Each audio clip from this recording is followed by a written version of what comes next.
Bekerja dari rumah dan bekerja di rumah itu sekarang tidak ada bedanya.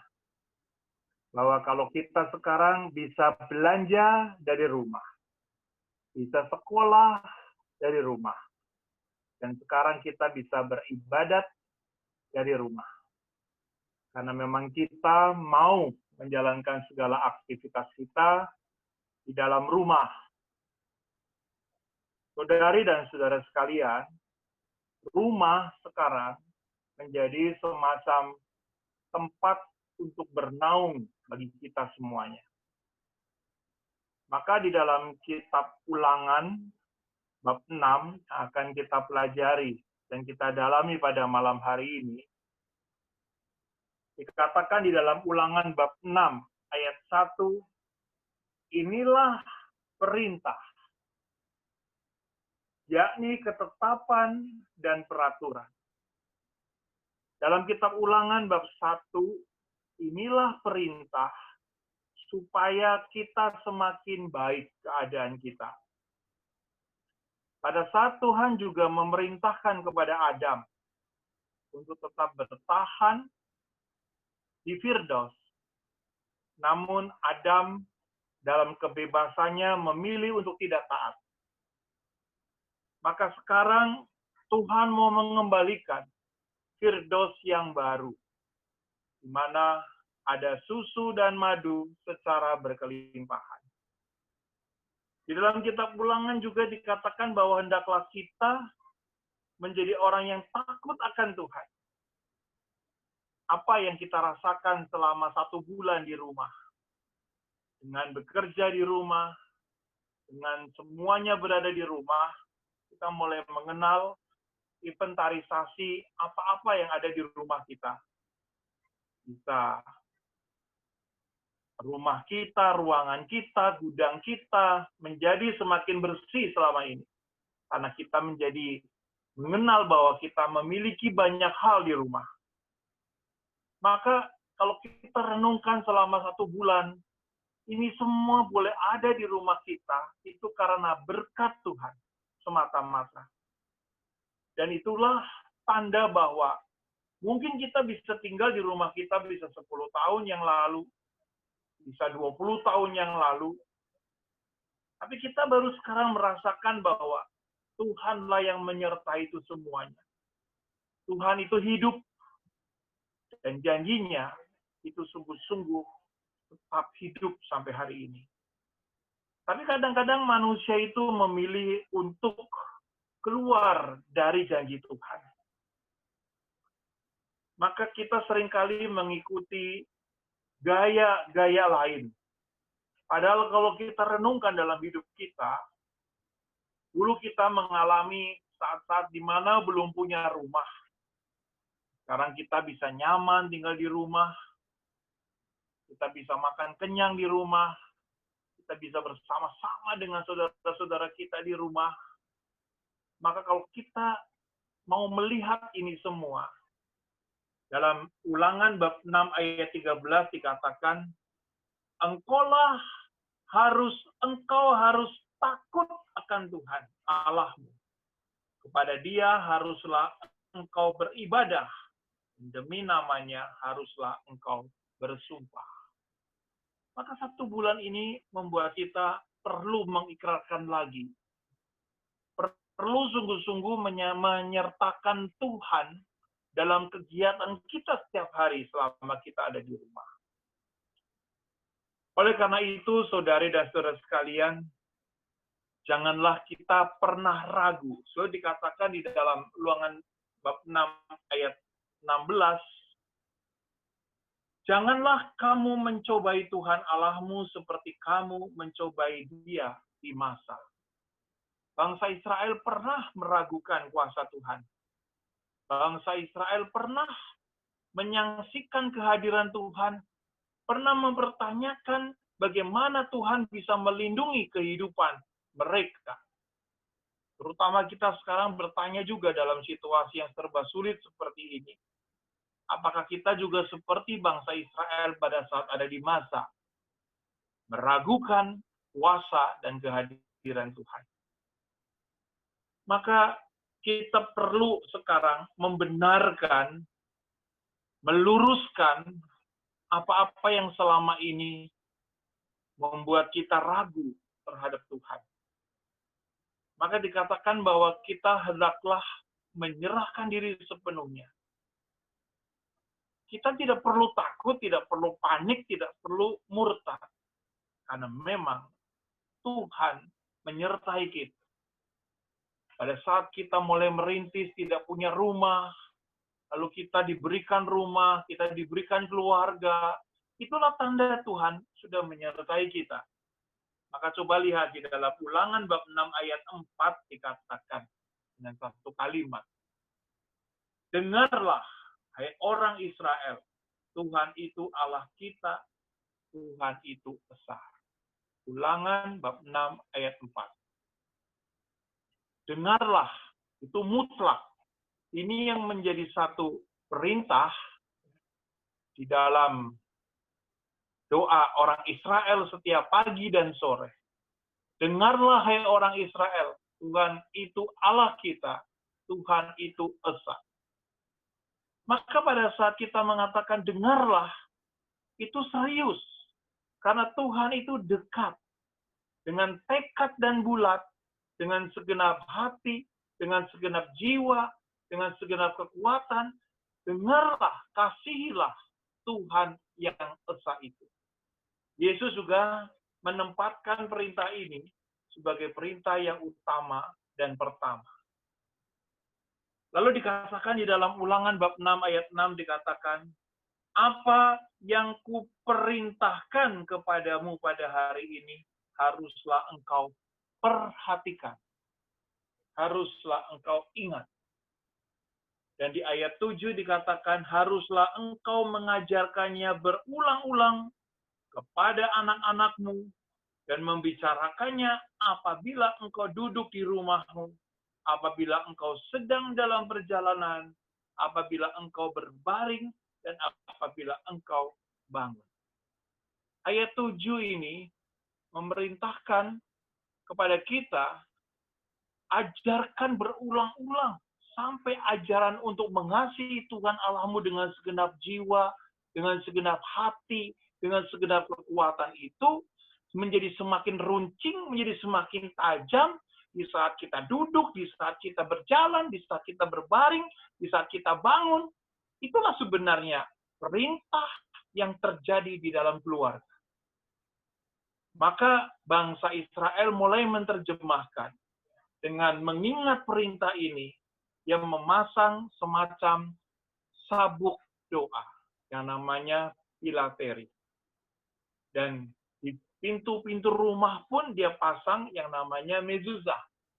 Nah, saudara Kevin bisa tampilkan foto ya. Ini di jenang pintu saya. Pada saat saya pergi ke Israel, saya mencari barang ini yang namanya mezuzah. Ini mezuzah ini dipasang di jenang pintu yang mengingatkan bahwa bangsa Israel dulu ada dalam perbudakan. Nah, ini adalah mezuzah yang setiap kali mau keluar rumah, bangsa Israel mencium benda ini. Dan setiap kali pulang ke rumah, bangsa Israel juga mencium benda ini. Dan benda ini artinya dalam bahasa Ibrani itu, kasihilah Tuhan Allahmu dengan segenap hati, dengan segenap jiwa, dengan segenap kekuatan.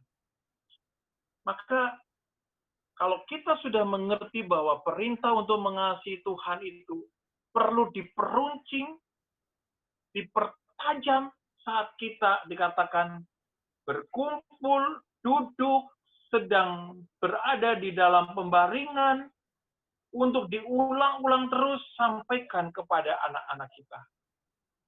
Maka di ayat yang terakhir, 6 ayat 20 dikatakan, apabila di kemudian hari anakmu bertanya kepadamu, apakah peringatan, ketetapan, dan peraturan itu yang diperintahkan kepadamu oleh Tuhan Allah kita?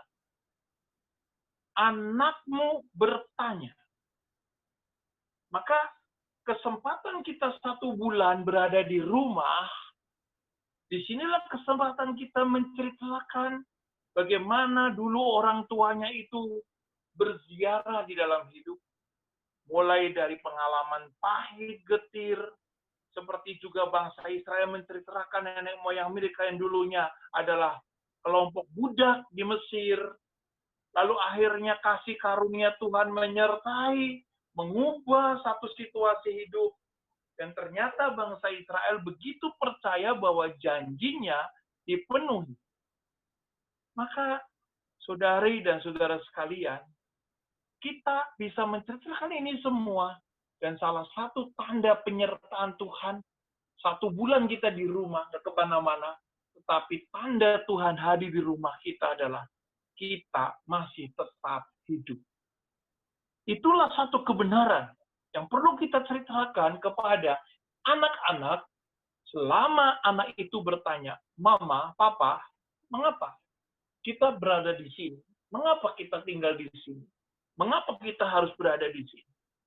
Nah, saudari dan saudara sekalian, dalam pengalaman work from home ini, kita bisa membuat iman kita menjadi hidup di rumah.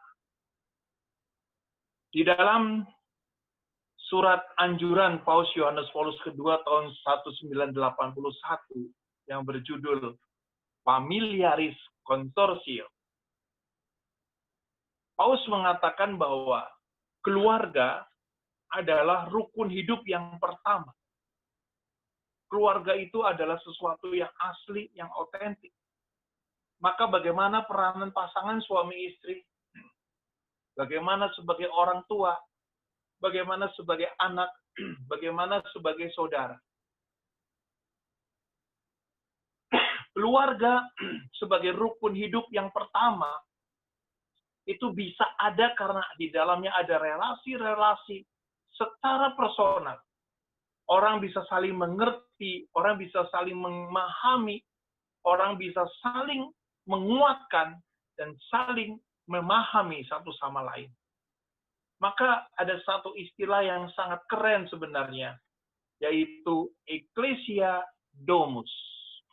Kita sekarang sedang menghidupi gereja rumah tangga. Karena kita semua yang ada di rumah ini karena baptisan dipanggil untuk menjadi imam, menjadi raja, menjadi nabi. Maka jangan pernah mengatakan bahwa work from home ini tidak menghasilkan fight at home. Jadikanlah rumah sebagai sanggar suci gereja. Karena apa? Sanggar suci gereja itu ada di dalam rumah tangga. Maka jadikanlah ibu sebagai ibu yang sungguh-sungguh jujur. Jadikanlah ayah sebagai ayah yang sungguh-sungguh jujur. Anak yang terbuka adalah lansia yang sungguh-sungguh terbuka. Maka kalau kita ingat kembali di dalam sesi 7 Seminar Hidup Baru dalam Roh, diubah menjadi serupa dengan Kristus. Inilah saatnya kita menjadi Kristus yang lain di rumah. Bukan hanya di gereja, bukan hanya di kantor, bukan hanya di luar rumah. Tapi apakah kita sudah menjadi Kristus di rumah? Kristus yang lain.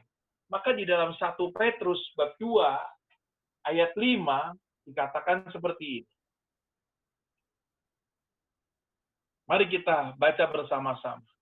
Dan biarlah kamu juga dipergunakan sebagai batu hidup untuk pembangunan suatu rumah rohani bagi suatu imamat kudus untuk mempersembahkan persembahan rohani yang karena Yesus Kristus berkenan kepada Allah.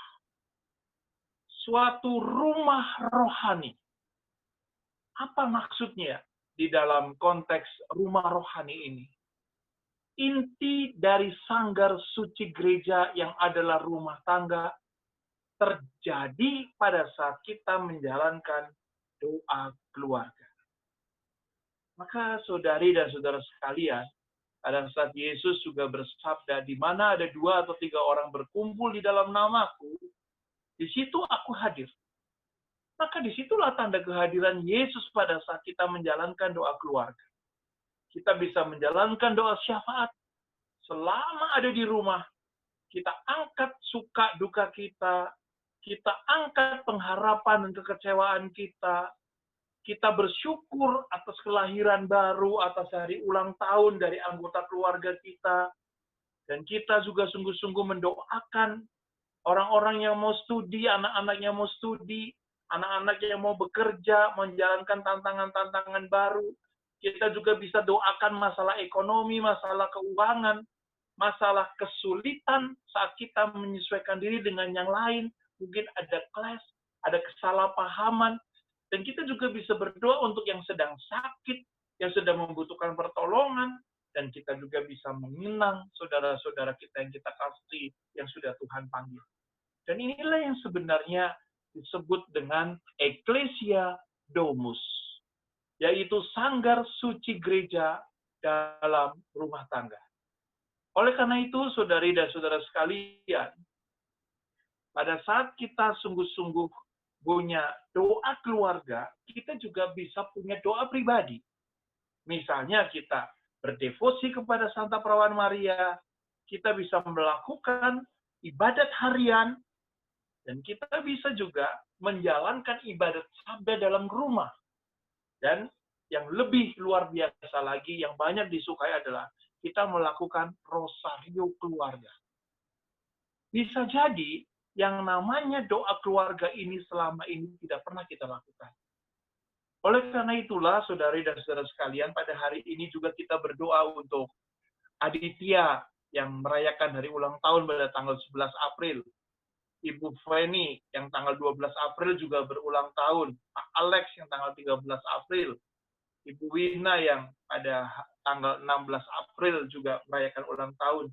Kita juga sekarang bisa berdoa untuk Dr. Samuel, untuk Iren, yang menjadi bagian tim dari persekutuan doa ini, yang sedang bertugas di rumah sakit.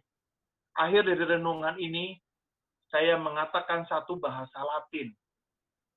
Pax quis domui. Semoga damai turun atas rumah ini. Tuhan memberkati. Amin. Puji nama Tuhan.